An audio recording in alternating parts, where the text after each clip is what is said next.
Nous sommes devant l'aristoloche à grandes fleurs, Aristolochia grandiflora, qui est une espèce originaire d'Amérique centrale principalement. Une plante spectaculaire dont les fleurs peuvent atteindre 2,20 m d'envergure.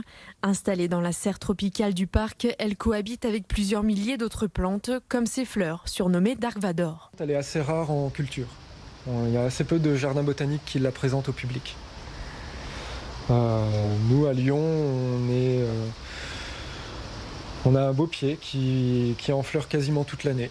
Dans cette serre, une température constante comprise entre 18 et 25 degrés, mais surtout un taux d'humidité avoisinant les 90%. Des conditions idéales pour ces plantes qui viennent de tous les continents.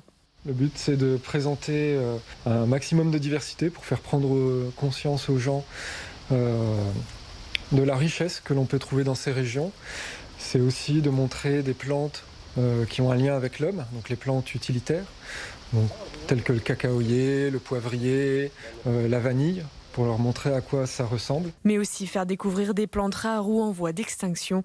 En plus de l'aspect pédagogique, ces serres jouent un rôle très important pour la conservation des espèces. L'idée, c'est aussi de conserver les espèces dans leur milieu, dans les pays où elles poussent. Parfois, il ne faut pas aller bien loin. Même en France, on a des espèces qui sont parfois menacées dans certains milieux.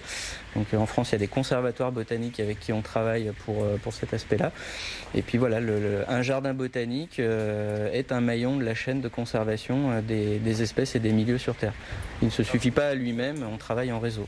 Régulièrement, ces jardiniers botanistes participent même à la découverte de nouvelles plantes, comme ce bégonia issu de l'île de Madagascar. Ici, on est certain aujourd'hui que c'est une espèce nouvelle pour la communauté scientifique.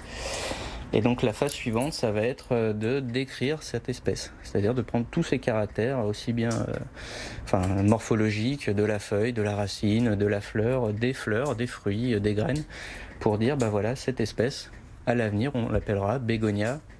On lui trouvera un petit nom, pour l'instant il n'a pas de petit nom. Donc celui-ci, on est certain qu'il est nouveau pour la science. Sur le parc, différentes serres comme celle-ci sont accessibles au public. Étendues sur près de 6 hectares, elles forment le plus grand ensemble de ce genre en France.